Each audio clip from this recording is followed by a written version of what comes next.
સુપ્રસિદ્ધ યાત્રાધામ અને શક્તિપીઠ એવા પાવાગઢ ખાતે ઐતિહાસિક અને આધ્યાત્મિક મહત્વ ધરાવતી પાવાગઢ પરિક્રમાનો શુભારંભ થયો। પરિક્રમા સમિતિ અને પદાધિકારીઓએ વાઘેશ્વરી માતાજી મંદિરથી મહાઆરતી કરી માતાજીના જયઘોષ સાથે પરિક્રમા યાત્રા શરૂ કરાવી હતી। અંદાજિત 700થી વધુ વર્ષોથી ચાલતી પાવાગઢ પરિક્રમા કાળક્રમે સંજોગો અને પરિસ્થિતિઓને આધીન સુસુપ્ત અવસ્થામાં હતી, જેને 9 વર્ષથી પાવાગઢ પરિક્રમા સમિતિએ જીવંત કરી।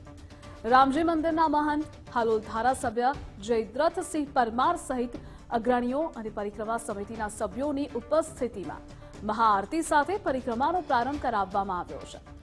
આ પ્રસંગે યાત્રામાં જોડાયેલા માય ભક્તોને ધારાસભ્ય અને ઉપસ્થિત સંતોએ શુભકામનાઓ પાઠવી હતી। સુંદર આયોજન વર્ષોથી કાલી યુવક મંડળ, આપણા ટીનાભાઈ, જયેશભાઈ, અમારા શેઠ, બધા જ આખી ટીમ જે કરે છે અને એને સમગ્ર પાવાગઢ આ વિસ્તાર અને સમગ્ર માઈ ભક્તોનું જે સહકાર મળે છે એના થકી આજે પણ આ વર્ષે પણ સુંદર આયોજન થયું છે। ત્યારે માતાજીને પ્રાર્થના કરીએ કે જે માઈ ભક્તો આ પરિક્રમાની અંદર વર્ષોથી ભાગ લે છે, આ વર્ષે પણ પધાર્યા છે, એમની બધી જ મનોકામના જગતજનની મહાકાલી માતાજી पूर्ण करे અને આયોજકોને પણ આ તબક્કે ખૂબ ખૂબ અભિનંદન આપું। जो भगवान श्री राम जी के गुरु थे श्री विश्वामित्र महाराज, उन्होंने भी आकर के पावागढ़ में माँ भगवती कालिका माता की आराधना किया, जिसके द्वारा इस संसार में राम राज्य की स्थापना हुई। और सभी के शुभ मंगल कामना करते हुए जय श्री राम, जय महाकाल। विशाल संख्या ની અંદર ભંડારાનો આયોજન છે। ટપલાવાઈ છે, એ પેલા પેટ્રોલ પંપ આગળ છે, વાઘેશ્વરી માતા એ પણ છે, ડાલિયાકુવા છે, મોઢિયાવી છે, કોટકાલી છે, નારણધામ તાજપુરા ખાતે પણ રાત્રિ રોકાણ અને જમવાની વ્યવસ્થા છે। એ સિવાય જાંબુડી, ગોપીપુરા અને ધાબા ડુંગરીએ પણ યાત્રાળુઓ માટે સેવાનું આયોજન કરેલ છે। સૌ યાત્રાળુ પધાર્યા એ બદલ સૌનો ખૂબ ખૂબ આભાર।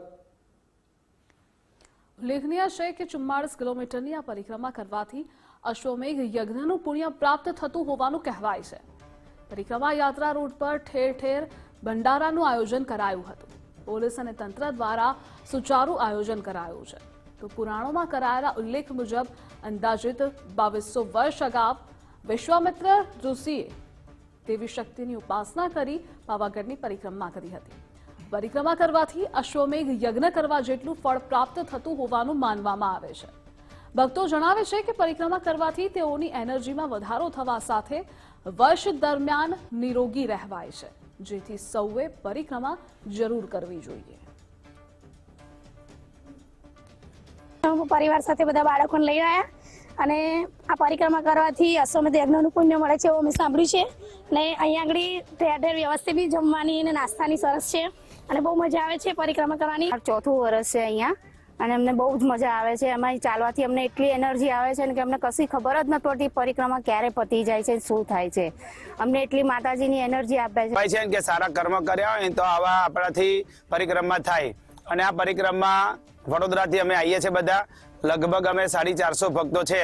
માતાજીના દર્શન નીચે કરી અને જે પરિક્રમાની અંદર જંગલની અંદર જે મોજ છે કે છે કે સોળે કલાએ ખીલી ઉઠેલું આ પાવાગઢ હોય ને પાવાગઢની અંદર જંગલની અંદર જ્યારે આટલી સરસ મજાની સુવિધાની સાથે આટલું સરસ આયોજન કરતા હોય તો ખરેખર દરેક ભક્તોએ આવવું જોઈએ। અમે જાણ્યું છે કે પાવાગઢની પરિક્રમા કરવાથી અશ્વમેઘ યજ્ઞનું ફળ મળે છે, એટલે ઘણા ટાઈમથી ઈચ્છા હતી કે પાવાગઢની એકવાર પરિક્રમા કરે। આજે પરિવાર સાથે બાળકોને લઈને અમે પરિક્રમા કરવા આવ્યા છે અને બહુ જ મજા છે, બહુ જ આનંદ આવે છે અમને।